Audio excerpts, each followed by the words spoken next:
मैं माँ शुभकामना विमेन एम्पावरमेंट बिहार के डिस्ट्रिक्ट गया से हूँ और जैसा कि हम सब यहाँ इकट्ठे हुए हैं एक खास सेलिब्रेशन के लिए आज 11 दिसंबर 2020 को ही हमारे परम गुरु ओशो का अवतरण हुआ इस धरा पर, ताकि जो सो गए हैं या सोए हुए हैं उन्हें वो जगाएं और उनके इस इनिशिएटिव को आगे लेके हमारे प्यारे सद्गुरु श्री सिद्धार्थ औलिया जी लेकर आए हैं और उनके साथ हम सारे सभी शिष्यों को भी साथ में ही चलना है। तो इसे सफल बनाने के लिए ही हमारे सारे आचार्य, सारे प्यारे आचार्य ने बहुत सुंदर योगदान दिया है और सिर्फ आचार्यों को ही नहीं, इस ओशो धारा में हम सारे शिष्यों को एक साथ जुड़कर और बाकी नए लोगों को भी जोड़कर उनकी मदद कर कर इस धारा में बहते चले जाना है। तो इस आयोजन में हम दो दो लाइन थोड़ा गा लेते हैं ताकि उन परम गुरु की जन्मदिन की बधाई हम सब फील करें। तो give me a thumbs up if you want to listen to my song, only 2 lines. Thank you. जन्मदिन आज ओशो का मुबारक हो, मुबारक हो। जन्मदिन आज ओशो का मुबारक हो, मुबारक हो। धरा पर आना सद्गुरु का मुबारक हो, मुबारक हो। जन्मदिन आज ओशो का मुबारक हो, मुबारक हो। तो ऐसे मेरे स्टाइल में आप सबको हैप्पी बर्थडे ऑफ परम गुरु ओशो। और इस कार्यक्रम को सफल बनाने के लिए ही ये आयोजन किया गया है और एक नई सूचना है कि इस कार्यक्रम के माध्यम से हम अब प्रतिदिन ओशोधारा बिहार सत्संग और ध्यान और संध्या कीर्तन का आयोजन कर रहे हैं। तो आप आए और जुड़कर इसको बाकी नए लोगों को प्रेरित करें ताकि वो अपना अपना विकास कर सकें। तो इस आयोजन के आज के शुभ दिन पर हमारे बहुत ही प्यारे ओशोधारा के वरिष्ठतम और ज्ञानी आचार्य श्री ओशो प्रभाकर जी, आपसे आमंत्रित करती हूँ आपको ताकि आप आएं और इसका संचालन आगे की तरफ करें। आचार्य श्री। क्या मैं दिखाई दे रहा हूँ, सुनाई दे रहा हूँ? जी जी प्रभु। आरंभ किया जाए? जी जी प्रभु। Thank you. प्रिय मित्रों, बंधुओं, आज ओशो के जन्म दिवस के शुभ अवसर पर मैं आचार्य ओशो प्रभाकर आप सबों को हार्दिक शुभकामनाएं देता हूं, बधाइयां देता हूं। ओशो का जीवन 4 खंडों में स्पष्टता दिखाई देता है। पहला खंड श्री रजनीश चंद्र मोहन, दूसरा खंड आचार्य रजनीश, तीसरा खंड भगवान रजनीश, चौथा खंड ओशो। चारों खंडों के बारे में मैं थोड़ा थोड़ा प्रकाश डालता हूं और आपको कुछ जानकारियां देता हूं। हमारे परम गुरु का जन्म ग्राम कुचवाड़ा, जिला रायसेन, मध्य प्रदेश में नाना जी के घर में हुआ था दिनांक 11 दिसंबर 1931 को। आज होते तो 86 वर्ष के होते। माता श्री अमृत सरस्वती जी और पिता श्री स्वामी देव तीर्थ भारती जी थे। अब वे दोनों भी साकार नहीं है। बचपन उनका नाना जी के ही घर पर ग्राम कुचवाड़ा में बीता, जिसके बारे में बहुत कुछ उन्होंने अपने प्रवचनों में कहा है। और एक पुस्तक जो अंग्रेजी में है, glimpses of the golden childhood, उसमें उन्होंने बहुत कुछ कहा है। हम सब 1994 में कुचवाड़ा गए थे और उनके जन्म दिवस के शुभ अवसर पर वहां 3 दिनों का ध्यान शिविर रखा गया। श्री गुलाब चंद जैन, उनके संबंधी के सौजन्य से वहां यह कार्यक्रम संचालित किया जा सका। जहां जिस घर में, जिस कमरे में ओशो का जन्म हुआ था, वहीं हम सबों ने पूजा पाठ किया, ध्यान किया, उत्सव मनाया।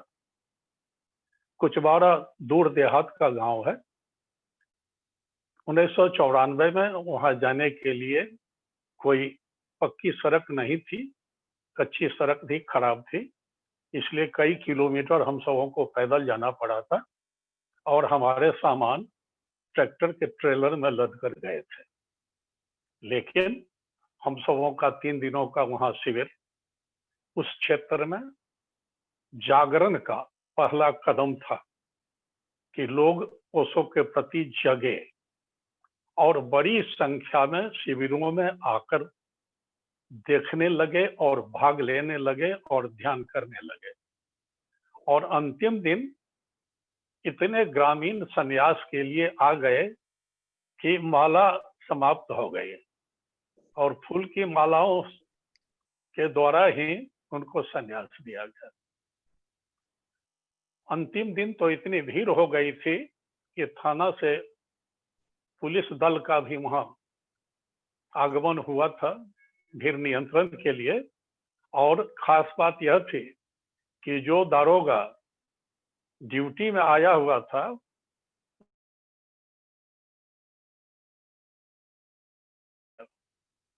बाद में ग्राम का विकास हुआ, हम सब वहां उन सारे स्थानों को खोजते थे जिनके बारे में ओशो ने अपने प्रवचनों में चर्चा की है।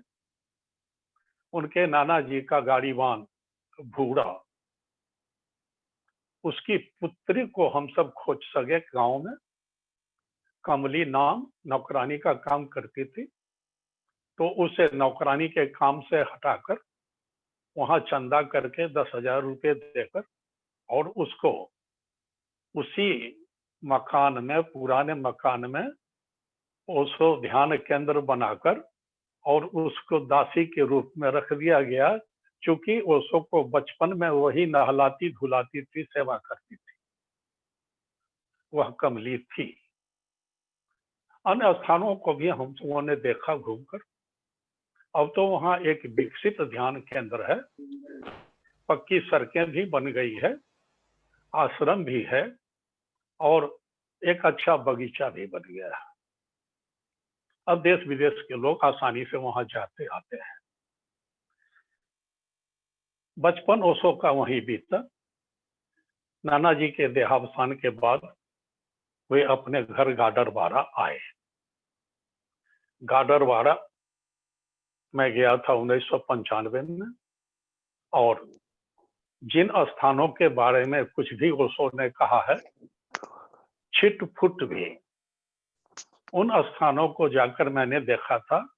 और उनके बाल सखा स्वामी सुखराज भारती जी तब साकार थे, श्री केसी शुक्ला जी साकार थे, और सुखराज जी ही अपनी कार से सब जगह मुझे ले गए थे। गाडरवाड़ा रेलवे स्टेशन पर ओशो का चित्र है और संक्षिप्त परिचय भी लिखा हुआ है। बाहर निकलकर मैंने खोजा उस पेड़ को, जिस पेड़ के नीचे मग्गा बाबा रहते थे, जिनसे ओशो को प्रेरणा मिली थी। जाकर उस स्थान को प्रणाम किया। काडरबारा एक तहसील है, स्टेशन से करीब 3 किलोमीटर दूर है। तहसील अर्थात सब डिवीजन। वहां ओशो का घर है, सुखराज जी का घर है। वहां जाकर ओशो के भवन का दर्शन किया। ओशो उस मकान के जिस कमरे में रहते थे, वहां जाकर मैंने नमन किया। उनके चाचा जी उस समय साकार थे। खानदानी कपड़े की दुकान भी थी, जहां बैठकर हम सबों ने फोटोग्राफी की, चाय पी। अन्य स्थानों पर भी घूमकर देखा।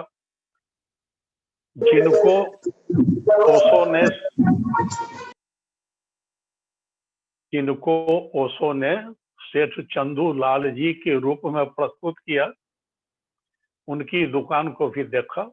उनकी बड़ी चर्चा उन्होंने की है। और खास बात यह है, उनका प्राइमरी स्कूल हाथी द्वार, इतना बड़ा द्वार जिसमें हाथी प्रवेश करे, और प्राइमरी स्कूल का बड़ा पक्का भवन, जैसा आमतौर पर नहीं होता है। वह शिक्षा प्रेमी होने का प्रतीक था उस क्षेत्र का।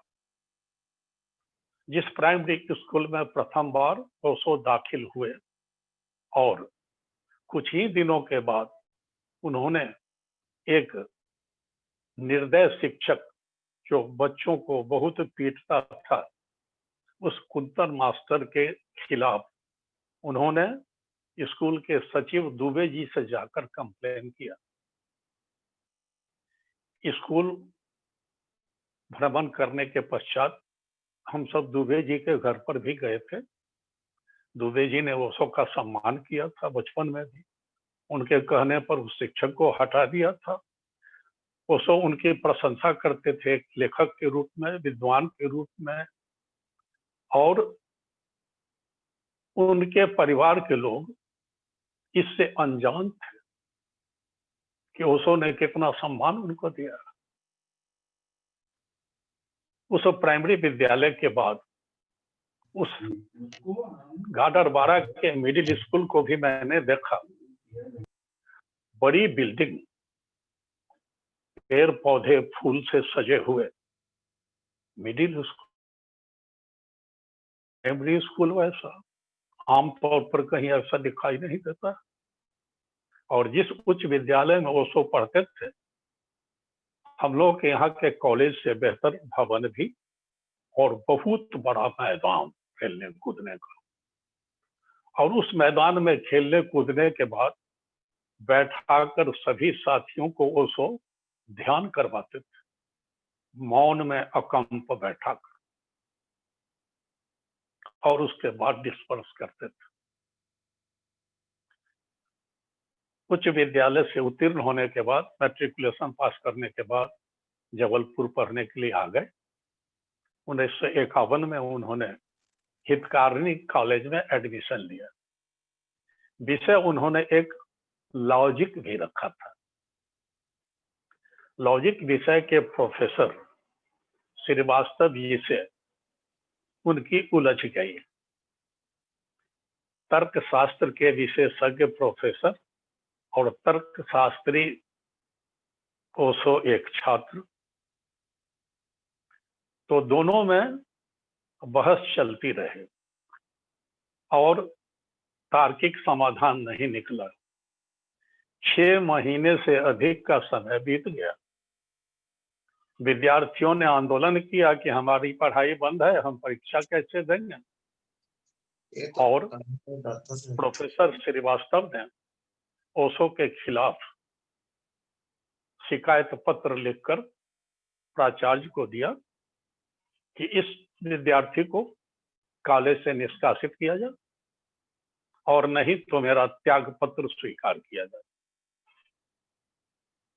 प्राचार्य ने इस रजनीश चंद्र मोहन नामक विद्यार्थी को बुलाया, पूछा, फिर प्रिंसिपल ने निष्कासित नहीं किया और कहा कि तुम दूसरे कॉलेज में पढ़ने के लिए चले जाओ, और इनको ट्रांसफर सर्टिफिकेट दे दिया कि तुमको कोई हानि नहीं होगी, दूसरे कॉलेज में जाकर पढ़ो। तब तक जबलपुर के सारे कॉलेज में यह खबर पहुंच चुकी थी कि ऐसा कोई विद्यार्थी है जो 6 महीने से प्रोफेसर से बहस कर रहा है और प्रोफेसर उत्तर नहीं दे पा रहा। इसलिए जिस कॉलेज में जाते थे वह कॉलेज के प्राचार्य पहचान जाते थे और कहते थे कि वो तुम ही हो, यहाँ सीट खाली नहीं है, एडमिशन नहीं लेते थे। एक कॉलेज, DN जैन कॉलेज, वहां के प्राचार्य ने इनका एडमिशन लिया और इस शर्त पर कि तुम्हारा एडमिशन मैं लेता हूं, इस शर्त पर कि तू कॉलेज नहीं आना, पढ़ने के लिए नहीं आना, परीक्षा देने के लिए आना। तो उसने कहा कि ठीक। उसी कॉलेज से उन्होंने IE पास किया, BA पास किया 1955 में प्रथम श्रेणी, और तब MA में पढ़ने के लिए सागर विश्वविद्यालय गए। सागर विश्वविद्यालय में नामांकन पत्र का जो आवेदन है उन्होंने लिख कर दिया। प्राचार्य ने बुलाया, देखा, कुछ पूछा उन्होंने और कहा कि अपने आवेदन में तुमने तो विषय लिखा ही नहीं कि किस विषय में तुमको MA में एडमिशन चाहिए। ओशो ने कहा कि क्या फर्क पड़ता है, किसी विषय में कर दीजिए। प्राचार्य ने कहा कि मालूम पड़ता है कि तुम पढ़ने वाला विद्यार्थी नहीं हो। ओशो ने कहा कि आपने बिल्कुल ठीक पहचाना। खैर, वहां फिलॉसफी में 2 वर्षों से कोई विद्यार्थी नहीं आया था और फिलॉसफी के एक विद्वान बंगाली प्रोफेसर 2 वर्षों से विश्राम कर रहे थे। प्राचार्य ने उस पर दर्शन शास्त्र लिखकर और इनका एडमिशन कर दिया। उस प्रोफेसर को मालूम हुआ तो उन्होंने खोज कर बुलाया। मालूम हुआ कि एक विद्यार्थी आया। बुलाकर उन्होंने चश्मे से ऊपर से ओशो को देखा। क्या नाम है, तुम ही हो? कहा कि जानते हो, मैं इतना बड़ा विद्वान और कड़ा शिक्षक हूं कि कोई डर से नहीं एडमिशन लेता है, और दर्शन शास्त्र इतना उच्च विषय है कि सभी नहीं पढ़ सकते। तुम कैसे आ गए? उसने कहा कि क्या आपको मालूम है कि मैं अनेक कॉलेज से निष्कासित हूं? तब उन्होंने फिर चश्मा के ऊपर से देखा, कहा कि हाँ, तब चल सकता, और उनका एडमिशन हुआ। वहां की कुछ घटनाएं हैं, उतना समय नहीं है, लेकिन वहां विश्वविद्यालय में प्रथम आए, MA पास करके निकले। MA पास करके प्रथम बार भाई श्री रजनीश चंद्र मोहन के नाम से 1-1.5 वर्ष तक रायपुर संस्कृत कॉलेज में उन्होंने प्रोफेसर का काम किया। उसके बाद जबलपुर विश्वविद्यालय में चले आए, दर्शन शास्त्र विभाग में प्रोफेसर बनकर,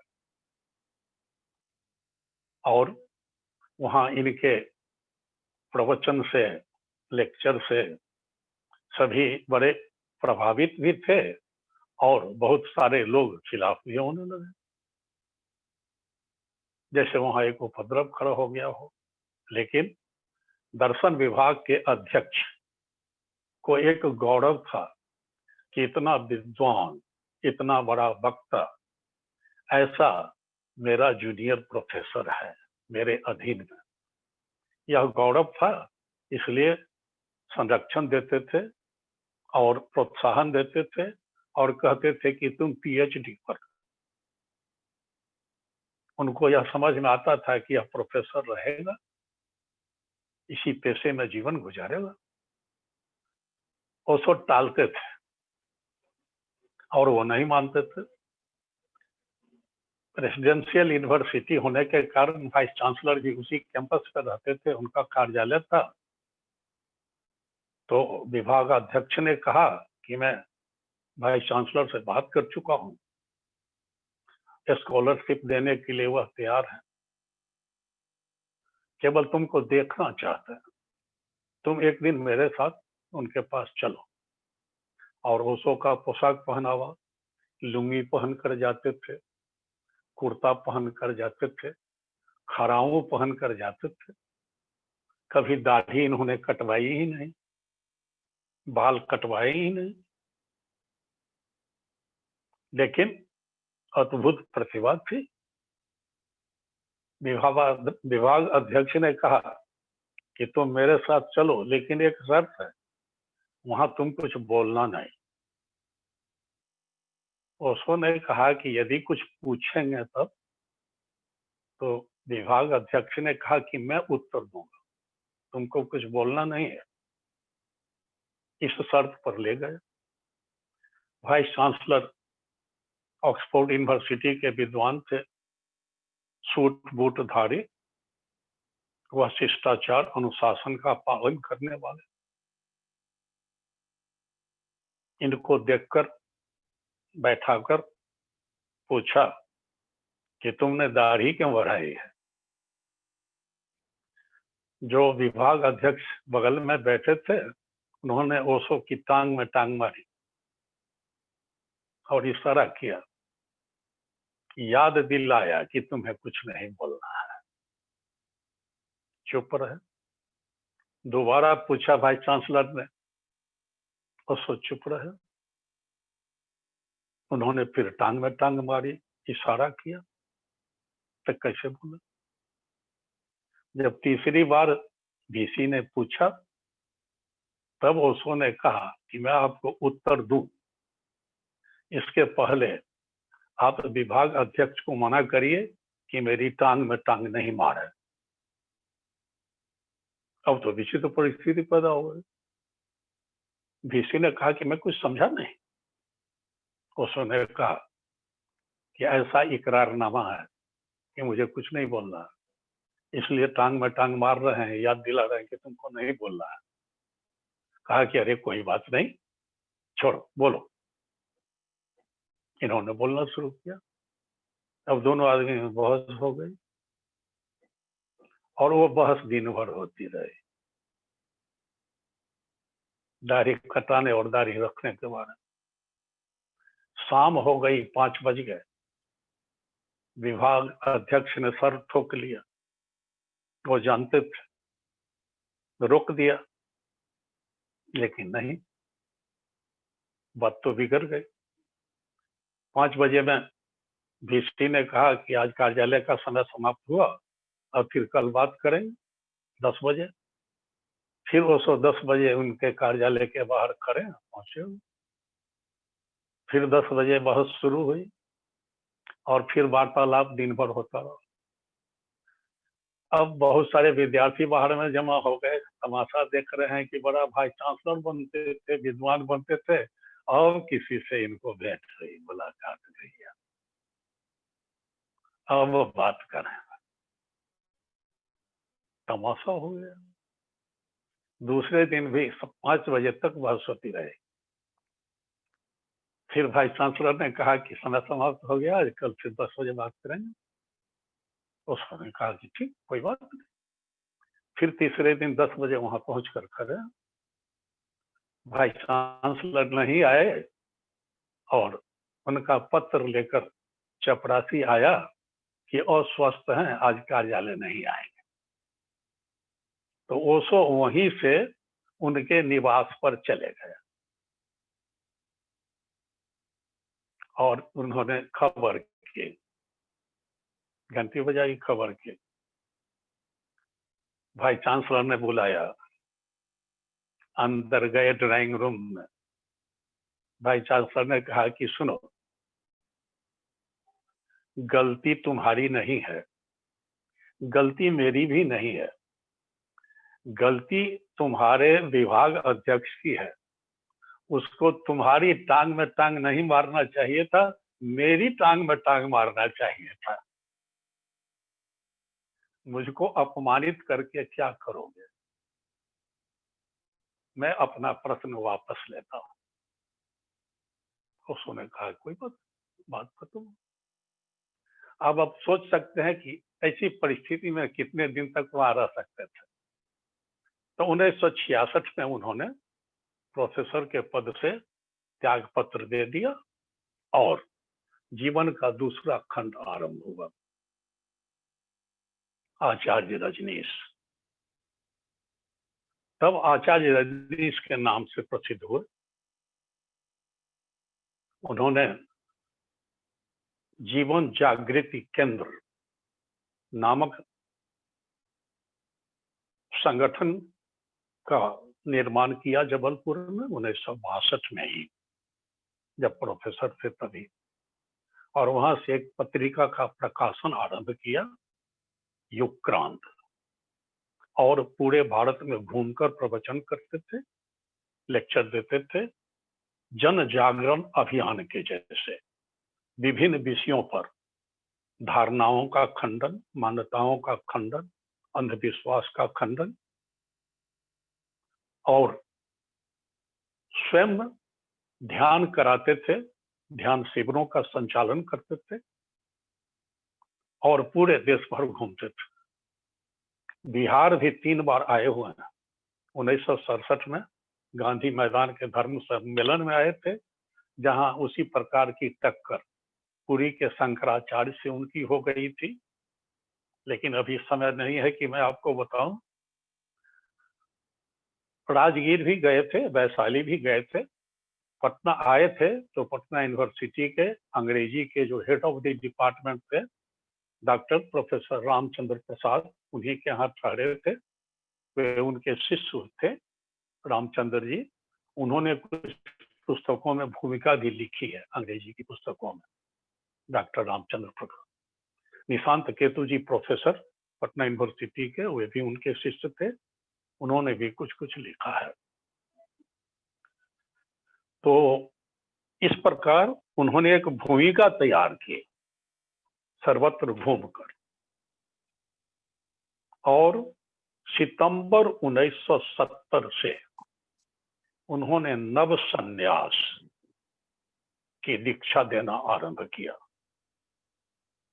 नया संन्यास, संन्यास की परिभाषा उन्होंने बदल दी कि गृह त्यागी बनना आवश्यक नहीं है, और आंदोलन को अब एक दूसरे स्वरूप में उन्होंने आगे बढ़ाया।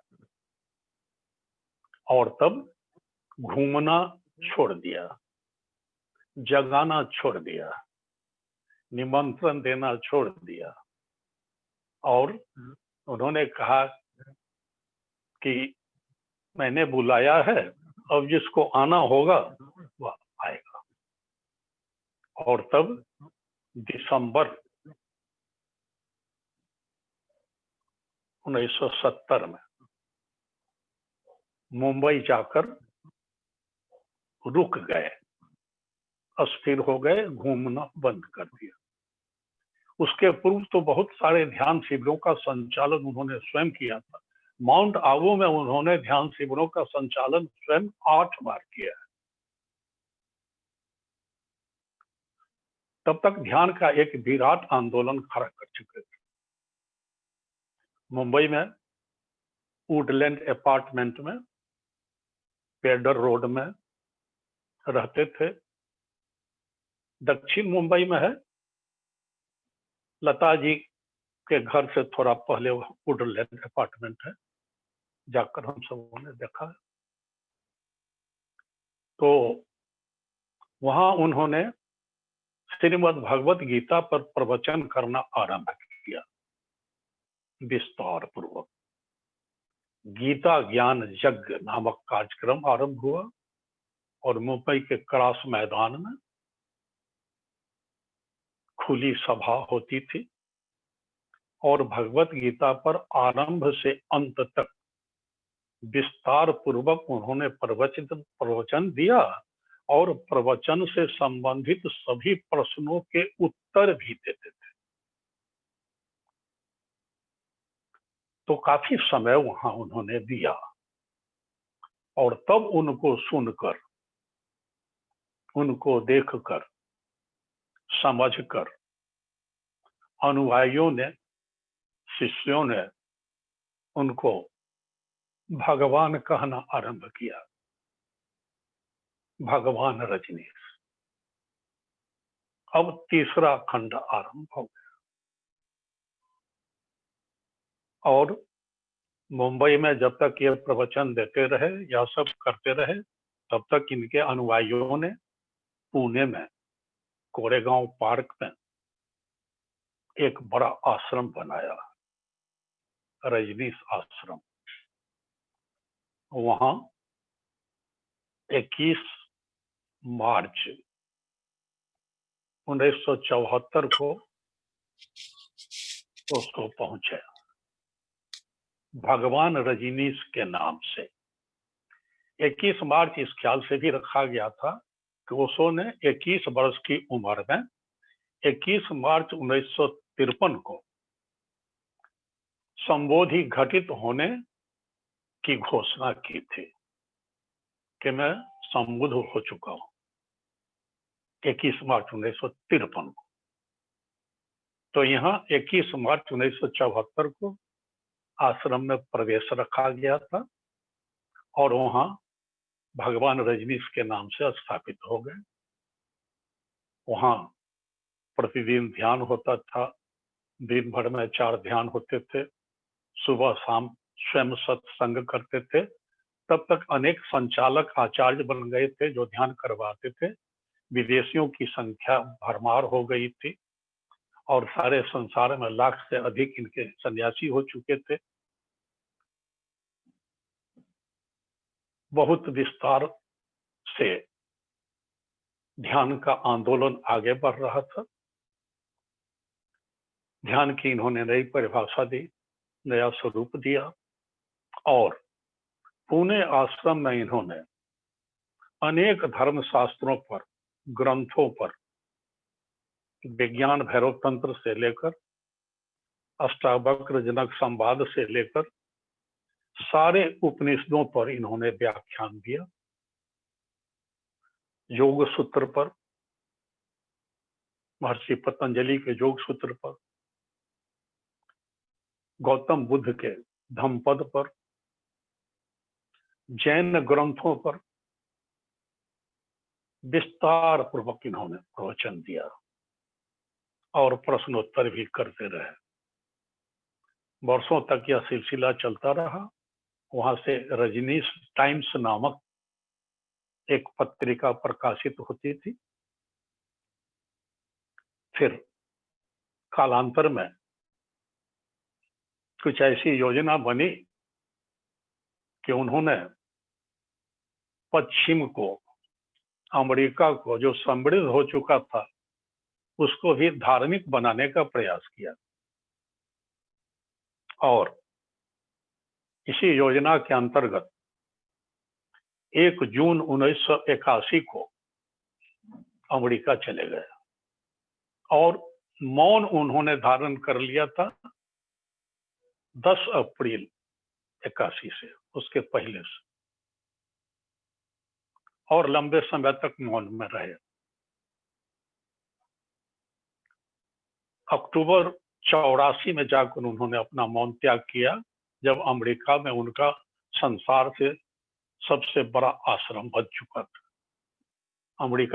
अमेरिका के ओरेगन प्रांत में 6000 एकड़ भूमि में आश्रम बना था, रजनीशपुरम, नया नगर, नया आश्रम। 100 वर्ग मील में वह था। अपना हवाई अड्डा भी वहां था और अपने 99 हवाई जहाज थे। अपने 99 रॉयल्स रॉयस कारें थी और धरती पर स्वर्ग को उन्होंने उतार दिया और 10,000 सन्यासी वहां रहते थे, लेडीज एंड जेंट्स बोथ। लेकिन अनेक कारणों से अमेरिका सरकार परेशान हुई कि यह एक कम्यून का रूप हो गया, जो कम्यून रूस चलाता है, और सरकार इनके खिलाफ हो गई। Christianity is a deadly poison प्रवचन भी करते थे कि ऑर्गेनाइज्ड रिलीजन है, ईसाइयत जहर है जो संसार को पिला रहा है। और भी कुछ कारण थे, तो उन सबों ने ओशो को वहां गिरफ्तार किया, यातनाएं दी, इनको थीलियम पॉइजन डाल दिया शरीर में, जिस कारण से वापस आने पर भी स्वास्थ्य खराब हो गया। अन्य देशों को भी डरा धमका कर रोक दिया कि वहां से निकलने के बाद कोई रखे नहीं इनको। अक्टूबर 85 में उनको गिरफ्तार किया था, 17 दिनों तक गिरफ्तार कर जेल में रखा था और उसके बाद छोड़ने पर ये लौट कर चले आए। अन्य देशों में भी गए, लेकिन किसी देश में इनको टिकने नहीं दिया गया अमेरिकन दबाव पर, और फिर वापस चले आए। काठमांडू गए थे, वापस आने पर कुछ दिनों के लिए मनाली में नया आश्रम खोज रहे थे, कमलनाथ जी के होटल को खरीदना चाहते थे, वह नहीं हुआ, फिर वापस आ गए। मुंबई में 6 महीना रहे, जुहू में सुमिला नाम के मकान में, स्वामी ओम प्रकाश जी के भवन में, फिर पुणे आश्रम वापस चले गए।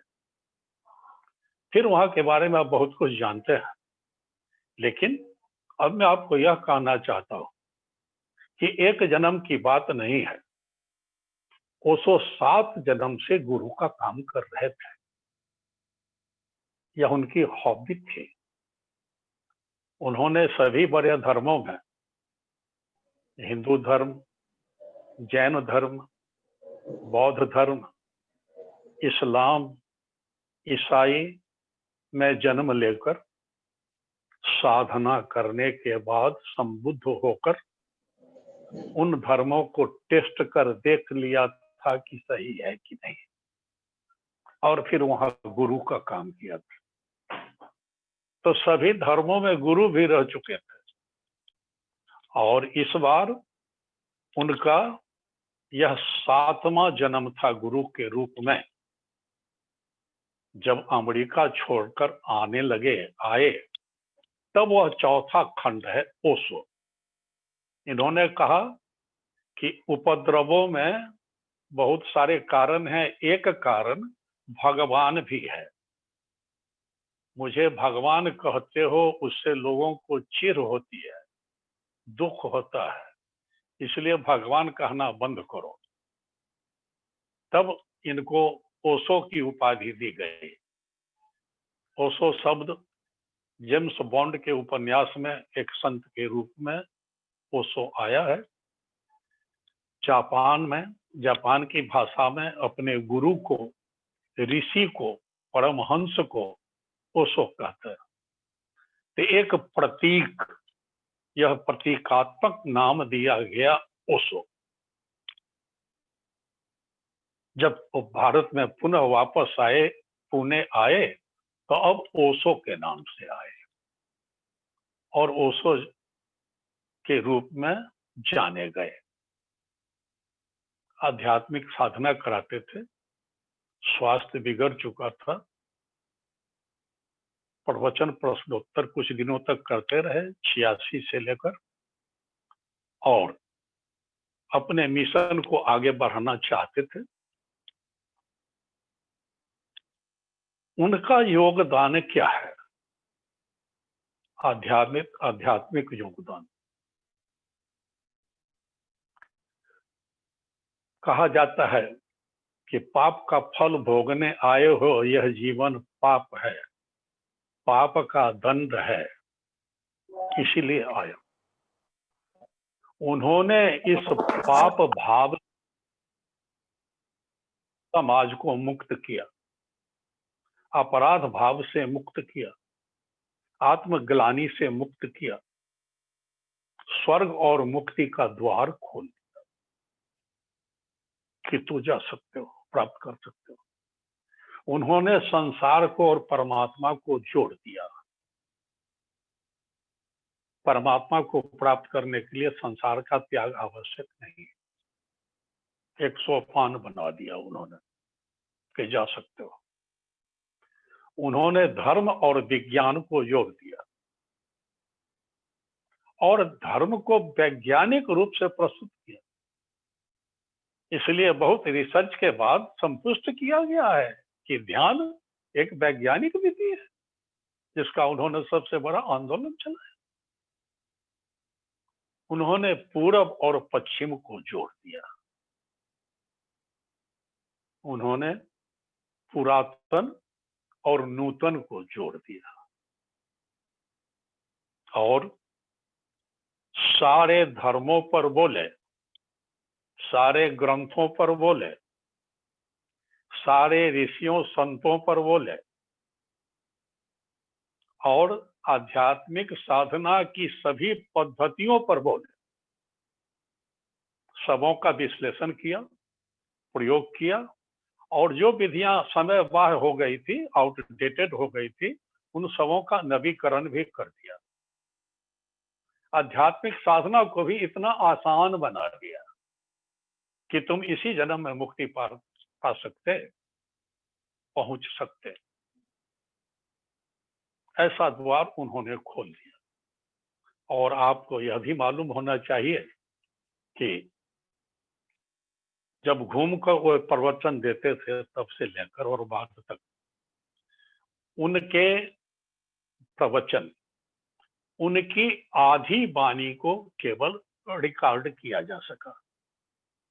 बहुतों जगह व्यवस्था नहीं थी, बहुतों जगह रिकॉर्डिंग खराब हो गई और बहुत सारी रिकॉर्डिंग तो रखी ही रह गई।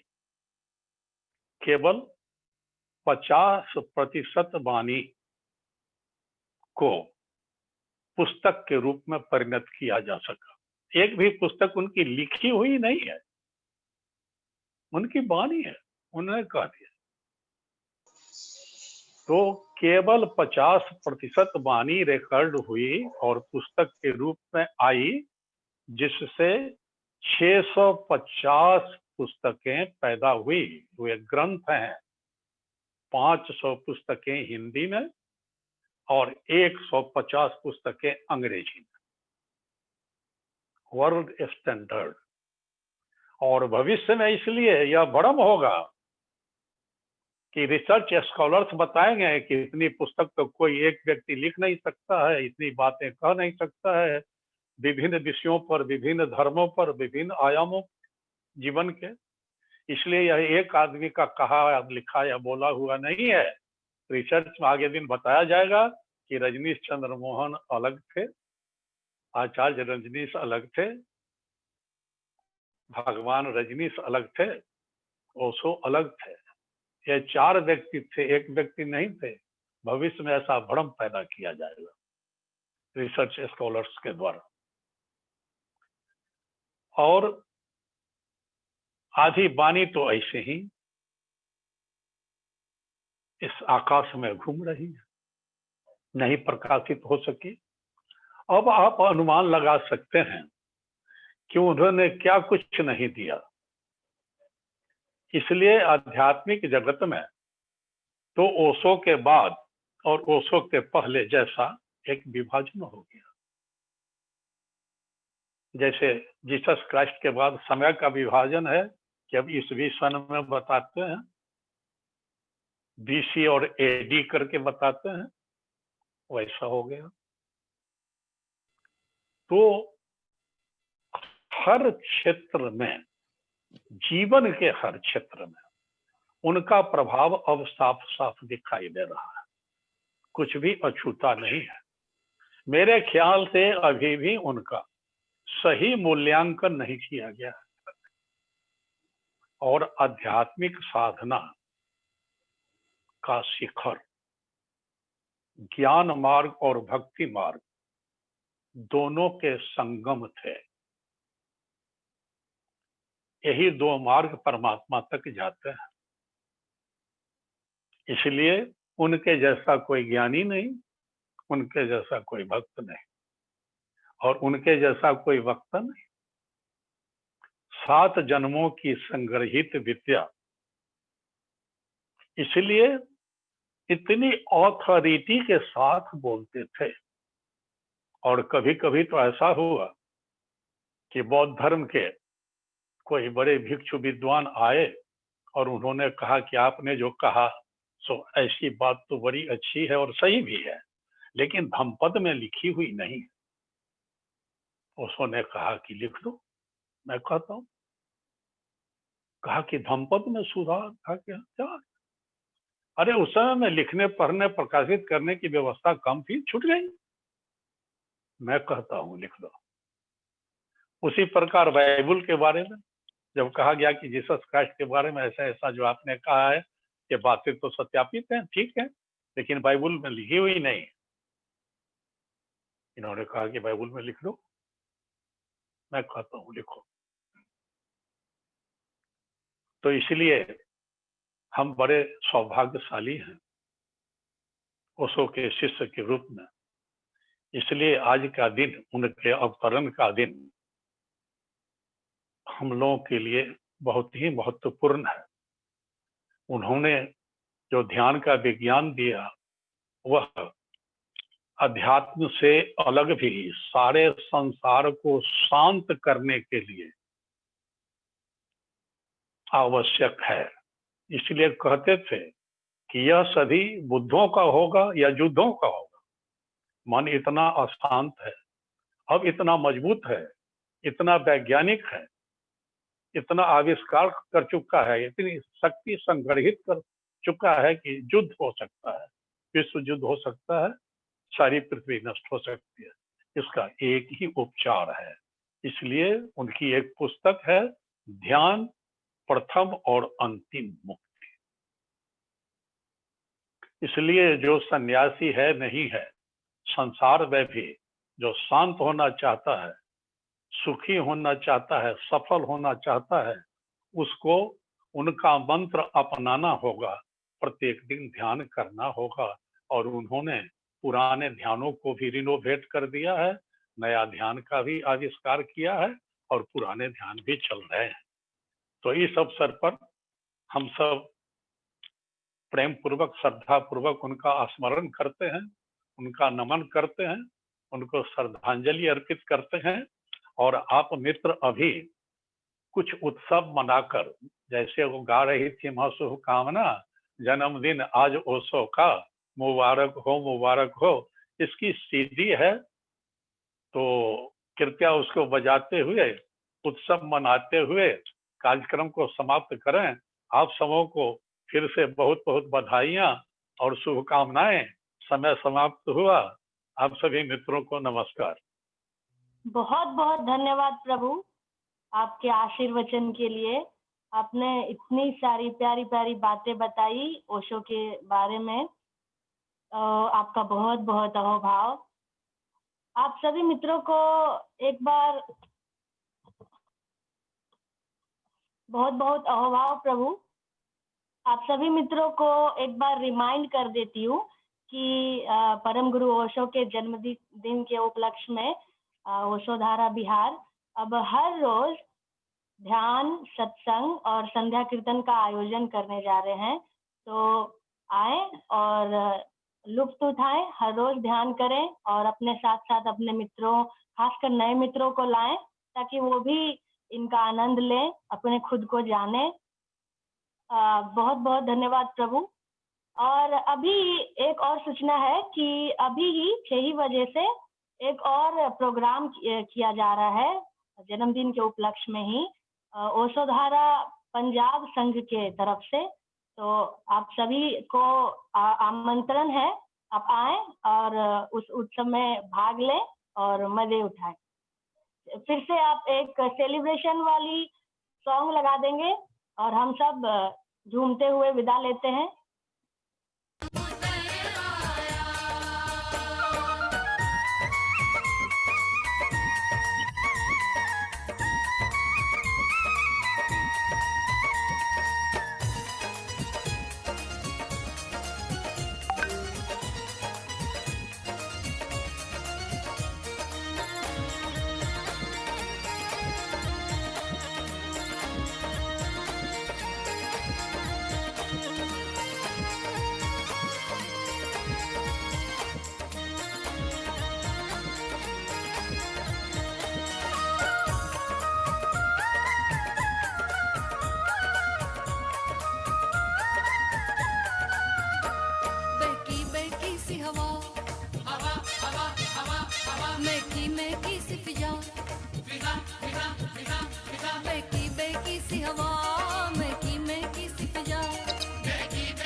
शर्माने लगे सूरज छुप गया कहीं तारे शर्माने लगे सूरज छुप गया कहीं तारे शर्माने लगे सूरज छुप गया कहीं तारे शर्माने लगे सूरज छुप गया कहीं तारे शर्माने लगे कुचवाड़ा अवध हुआ एक राम उतर आया एक होश हो जाए खुद चांद उतर आया खुद चांद उतर आया खुद चांद उतर आया।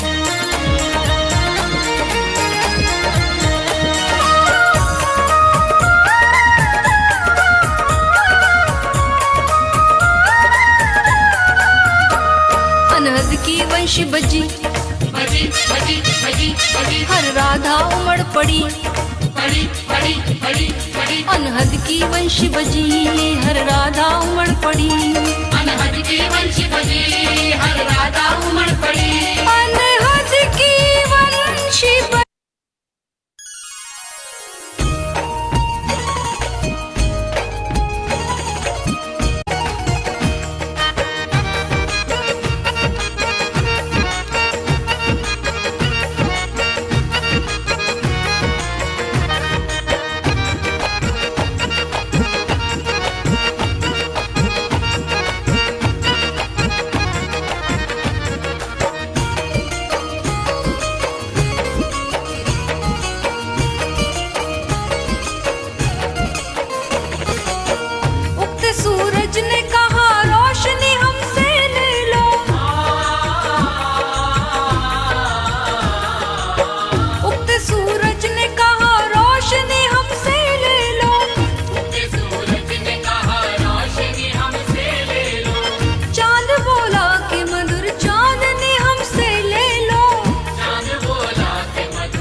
झिलमिला के झूम उठी, तारों की रोशनी भी झिलमिला के झूम उठी।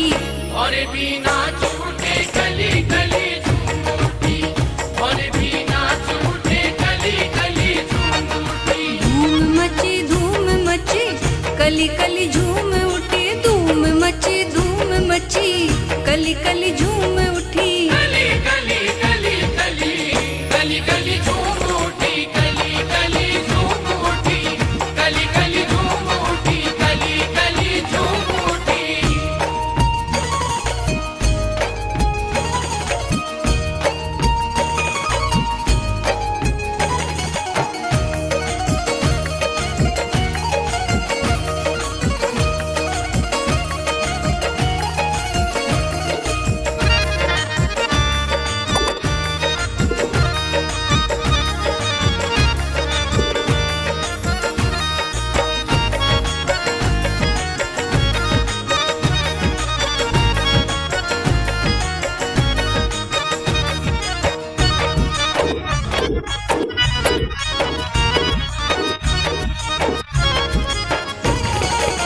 सारी नदियों ने कहा मुझसे रवानी ले लो, सारी नदियों ने कहा मुझसे रवानी ले लो। सारी नदियों ने कहा मुझसे रवानी ले लो, गंगा यमुना ने कहा हमसे पानी ले लो, गंगा यमुना ने कहा हमसे पानी ले लो। गा उठा सिंधु, गाउठा सिंधु, गा उठा सिंधु सारी लहरें उसकी झूम उठी, गा उठा सिंधु सारी लहरें उसकी झूम उठी। और भी नाच उठे गली गली झूम उठी, और भी नाच उठे गली गली झूम उठी। धूम मची कली कली झूम उठी, धूम मची कली कली झूम उठी। गली गली गली गली गली गली झूम उठी, गली गली झूम उठी, गली गली झूम उठी, गली गली झूम उठी।